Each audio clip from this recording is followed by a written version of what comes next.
अपितु मैं ये कहना चाहता हूँ कि सर्व हिंदू समाज अब राजस्थान सरकार के इस दोगले चरित्र को समझ चुका है। रोड रेस एक्सीडेंट में एफआईआर से और मामले पे हुई दोनों के अंदर में जांच में अंतर पाना, लेकिन उसके बावजूद भी 12 घंटे के अंदर में 50 लाख का आवंटन करना, एक डेयरी बूट का आवंटन करना और सरकारी नौकरी देना, ये साफ तौर से जताता है कि राजस्थान सरकार सिर्फ और सिर्फ धर्म विशेष की राजनीति करती है, एक तुष्टीकरण की राजनीति करती है, जिसको राजस्थान की जनता को अब समझना चाहिए।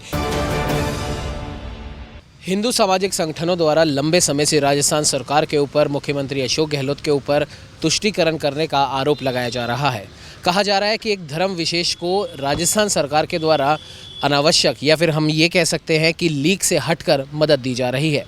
फिर भले ही वो मदरसों को सहायता देना हो या फिर धर्म विशेष के छात्रों को किसी भी प्रकार से मदद करना हो। क्या कुछ पूरा मामला है जानेंगे। हमारे साथ विश्व हिंदू परिषद के प्रदेश प्रवक्ता अमितोष पारिक मौजूद हैं। अमितोष, जानना चाहेंगे क्या कुछ पूरा मामला है।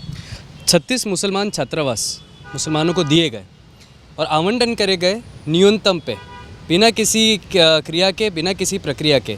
और उस आवंटन के बाद में राजस्थान उच्च न्यायालय जोधपुर ने 13/10 का तारीख को इस पर स्टे लगा दिया है। स्टे लगाना मतलब यही हो गया कि जब न्यायालय के समक्ष ये मामला है, उनको समझ में आ गया कि प्रथम दृष्टया इसमें अवैध कार्रवाई से इसको करा गया है।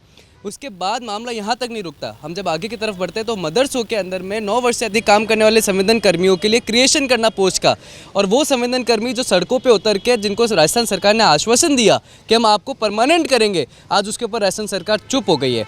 इकबाल की घटना के ऊपर रोड रेस एक्सीडेंट में एफआईआर से और मामले पर हुई दोनों के अंदर में जाँच में अंतर पाना, लेकिन उसके बावजूद भी 12 घंटे के अंदर में 50 लाख का आवंटन करना, एक डेयरी बूट का आवंटन करना और सरकारी नौकरी देना, ये साफ तौर से जताता है कि राजस्थान सरकार सिर्फ और सिर्फ धर्म विशेष की राजनीति करती है, एक तुष्टीकरण की राजनीति करती है, जिसको राजस्थान की जनता को अब समझना चाहिए।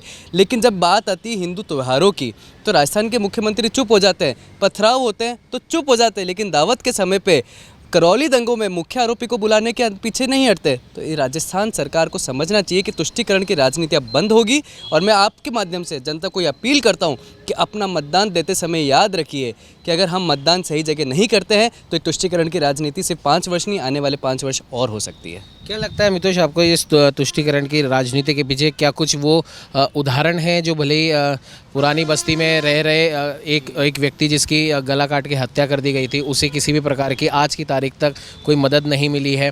कन्हैया लाल के जो हत्यारे थे, कन्हैया लाल के परिवार वाले आज भी डर के साए में जी रहे हैं। जो मुख्य गवाह हैं वो आज भी डर के साए में जी रहे हैं, उनको हार्ट अटैक तक आ चुका है, हॉस्पिटल में भर्ती वो हो चुके हैं।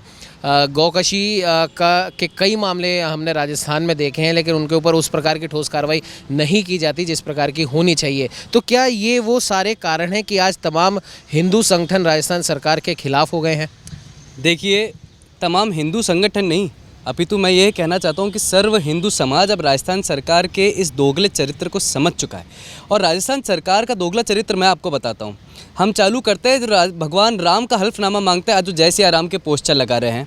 यहाँ पर भगवान राम के लिए बोलते हैं कि हम जय श्री राम नहीं बोलेंगे, वो जय सिया राम के पोस्टर लगा रहे हैं।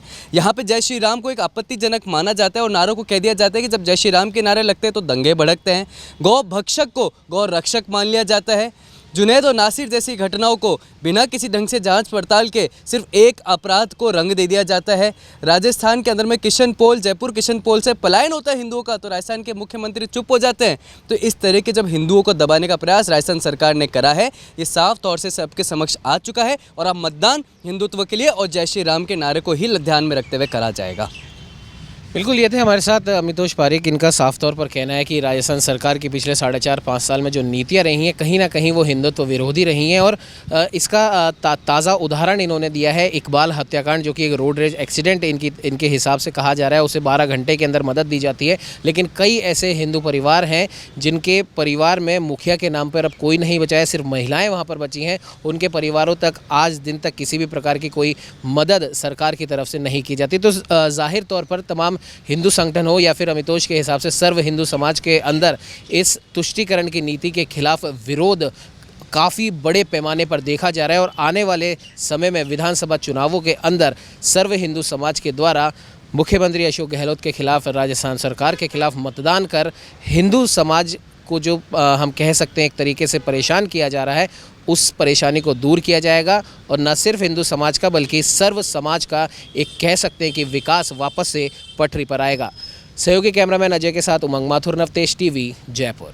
देश और दुनिया की हर बड़ी खबर के लिए सब्सक्राइब करें नवतेज टीवी और पल पल के अपडेट्स के लिए बेल आइकन को दबाना ना भूलें, क्योंकि आपकी खबरों का भरोसेमंद साथी है नवतेज टीवी।